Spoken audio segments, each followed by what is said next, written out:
All right, some of the lines that we skipped in class. Virgil introduces the, well, we'll have to go back a couple more lines. The ship, we have the shipwreck, and I think we made it to Ruina. Yeah. And he sees the scattered fleet of Aeneas, or the fleet of Aeneas scattered over the whole sea, and the Trojans oppressed by the waves, and by the ruin or the downfall of the sky, or just by the falling of the sky. And the tricks of Juno and the angers of Juno did not deceive her brother being Neptune here. He calls Eurus and Zephyrus to him, and he speaks the following things. It's our second speech that we find in the Aeneid. Such great, question mark, what's it going with, Fiducia, has such confidence, it's going to take a objective genitive, has such confidence in your own kind, possessed y'all? Now, direct object, the sky and the earth, without my power, without my, almost like permission, but it's like without my divine power, he addresses them, winds, and it's like, what are they doing with the sky and the earth? Miscera, which is an infinitive, so we're going to take it without datus. Now you dare, winds, to miscera the chylum and the teram, sine meo numine, and to tolerate such great moles, and we keep seeing this word, right? To lift up such great masses. And we're like, are those the masses that he put on top of the winds? I don't know.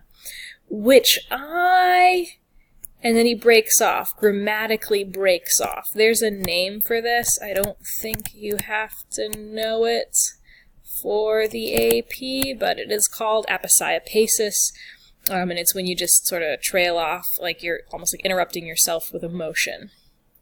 Okay? But it's better to settle the stirred up waves. Afterwards, you will pay a not similar penalty, like owed to me for commissa. Not similar penalty. Oh, like a crime. You will pay for your crimes. Oh, okay. I think if we scan it, poina will be long. And commissa will be short. So you will pay for your crimes to me with a not similar penalty. Hasten your flight.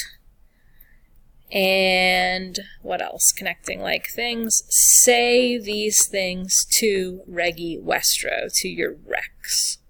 Here's what you're going to say to him.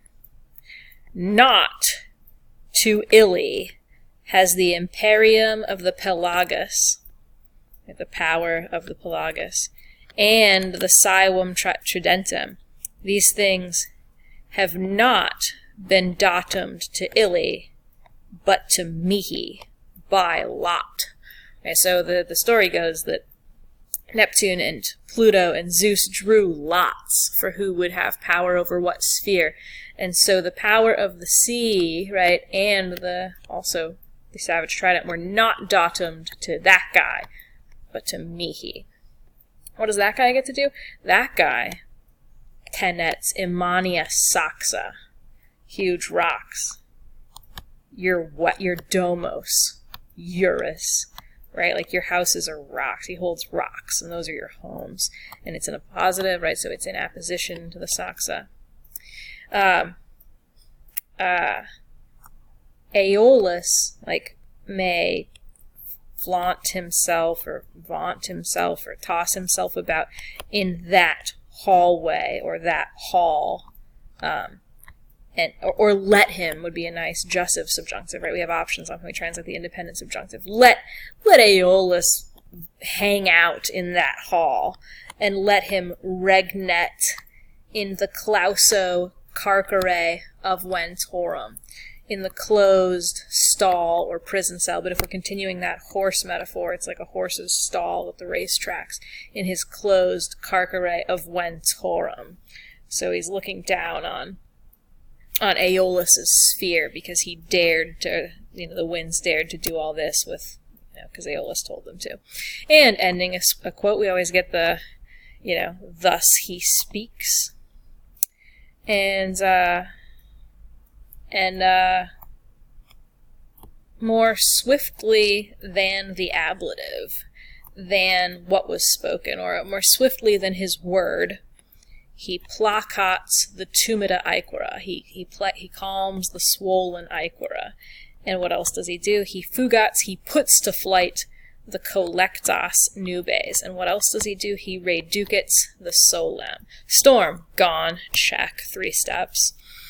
Simothui, at once, and Triton, having leaned on an acuto scopulo, having leaned against the sharp crag, detrudunt the naves, unstick,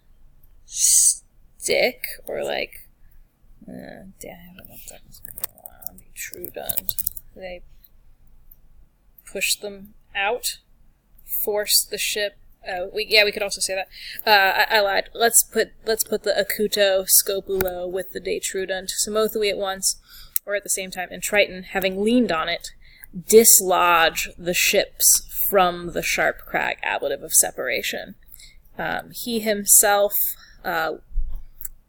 lifts them up, or lifts them off the rock, I guess, with his trident, and he aperits the vastas syrtes in your text. And we've had that word before, so it's a good one to know. And he temperats the aequor. And either with or on his lewibus, his light, that's related etymologically to lewat, right? He lifts this up. On his light rotis, he glides across the sumas undas, which literally is the highest waves, but that's how we express in Latin the top of the waves. And veluti, and that's a word we're going to want to remember because it introduces a simile, well, not the ak, but the veluti. And just like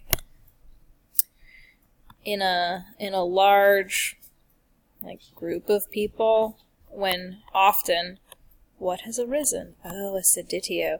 When an uprising has arisen and something rages. What rages? The vulgus, right? The ignobile vulgus, the ignoble, the base crowd rages therewith, or just maybe with their spirits or with their minds.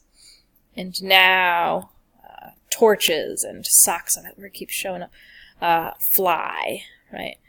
Furor, madness. Ministrats, which is, we had that word just a few lines ago, serves, or maybe we didn't, and I just remember it from class. Madness supplies the weapons. We definitely have arma a lot. Then, what happens? Something with piety, okay, heavy with piety and merits, but it's accusative, this heavy with piety and merits. If by chance, a man, some man, heavy with piety and merits. Here we go. Here's the verb. If, by chance, they have caught sight of some dude, heavy or serious, or even renowned with piety and merits. What's another good meaning for grawis? A man, just heavy with piety and merits. If they have caught sight of this person, they silent, right? They takend, they are silent. And what else? They stand there with erecti sauribus, with ears perked up. That man regets, rules, but It's like calms here, right? He rules their animos with his dictis, his words, the things that were spoken. And what else does he do? He mulcets, soothes their pectora, metonymy. And that's where we end the simile with the seek. Just so, in this way, the whole fragor, like fell. The whole fragor of the Pelagus fell. Like, fell as in like went away, right? And afterwards, the genitor, looking out over the Iquora, and he's looking out over the Iquora. He's either looking out over the Iquora and something else, but I don't have an accusative, so it must be connecting the prospiciens to invectus, and carried or borne or conveyed on the aperto chylo. What does he do? He flectits his equos and flying, he dots Laura, and this is why all the horses make sense, right? Because this dude actually has a chariot, but all that horse stuff way back there building up with the winds and stuff is almost like parallel to his actual horses, right? So he flectits his equus, and he dots Laura like, with a secundo curu. He gives reins, I guess is the best way to express that. He gives, reins to. Secundus is a tricky adjective, right? Because it looks like it means second. It's more related to sequor, to follow, like following something. But I need actually to hit enter. But as an adjective, it typically means like, it can mean next or following, but it also can mean like favorable or fair, specifically if we're talking about winds or currents. So that's worth noting, right? He gives reins, or on his favorable course, he gives reins, or something like that. And then we picked up with what the Aeneadae were doing, right? Or they hasten to Peterae, at whatever shores are nearest, right? So storm's gone, and now our shipwrecked Aeneadae are turned towards the Oros of Libyae.